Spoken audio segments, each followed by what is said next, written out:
got so much motherfucking design on right now. Break it down, bring it back, make it clap. I got 3 old thoughts, new block, wear that thing. Bitches on my line, and you know they come straight.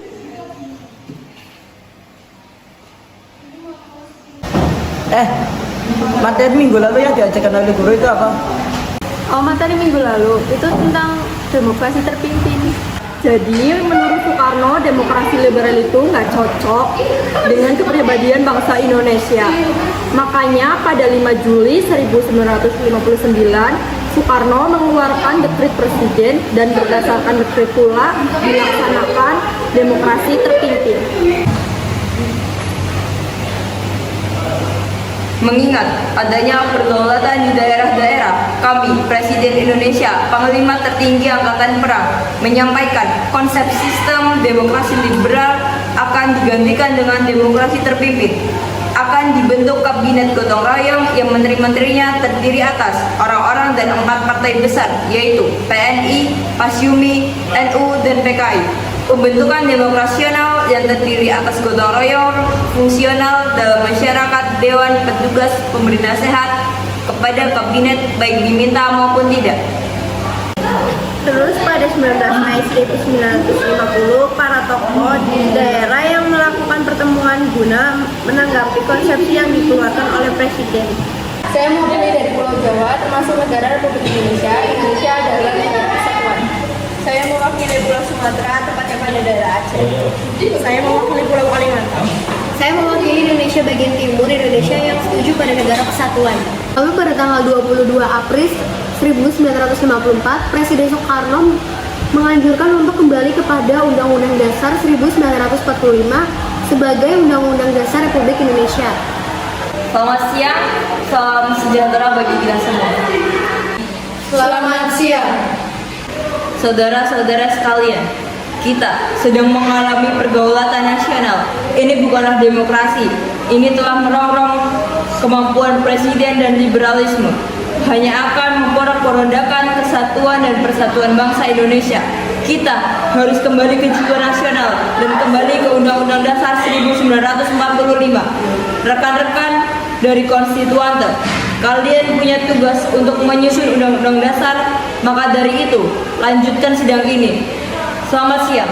Dan 30 Mei 1999, konstituante melakukan sidang pemungutan suara dengan hasil pemungutan suara menunjukkan mayoritas anggota konstituante menginginkan dengan selanjutnya kembali Undang-Undang Dasar 1945 sebagai Undang-Undang Dasar Republik Indonesia.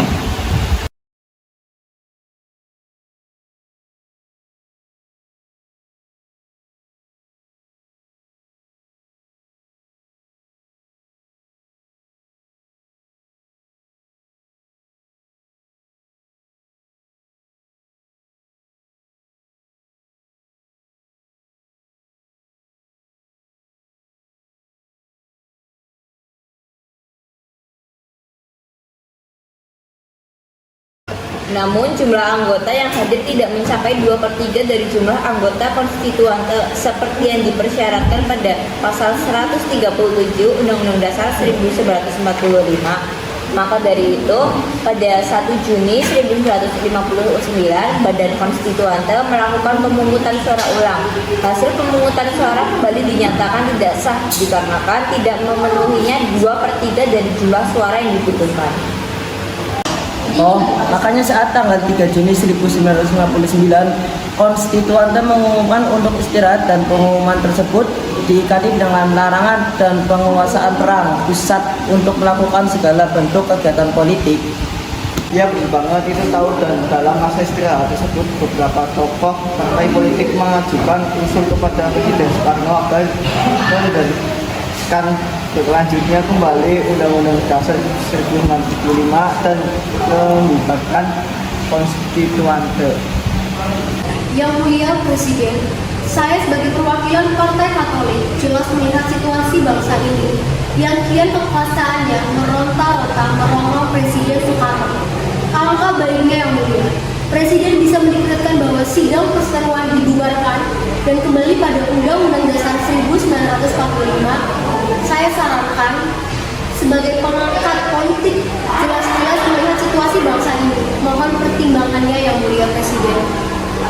Saya mewakili dari Partai NU menyetujui untuk kembali ke undang-undang dan menggembarkan konstituator karena itu langkah yang tepat untuk menyatukan bangsa Indonesia.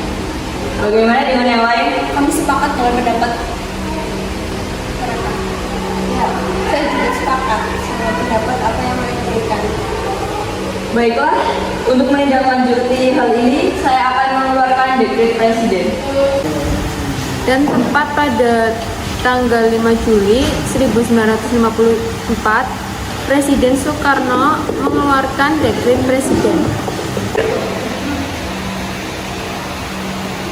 Kami, Presiden Republik Indonesia, Panglima Tertinggi Angkatan Perang, menyatakan pembubaran konstituante dan menetapkan Undang-Undang 1945 berlaku kembali bagi segenap bangsa Indonesia dan tumpah darah Indonesia terhitung dalam tanggal penetapan dekret dan tidak berlakunya lagi Undang-Undang Dasar sementara.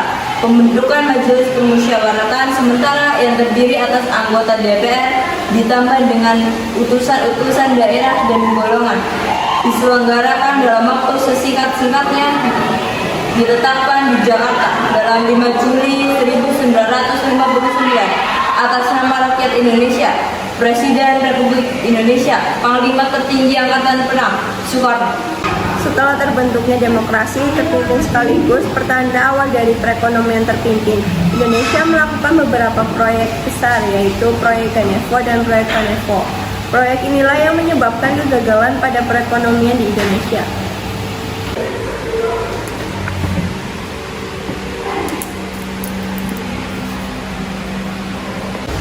Namun, setelah melakukan proyek Ganevo dan Kanevo, perekonomian di Indonesia mengalami inflasi yang sangat tinggi.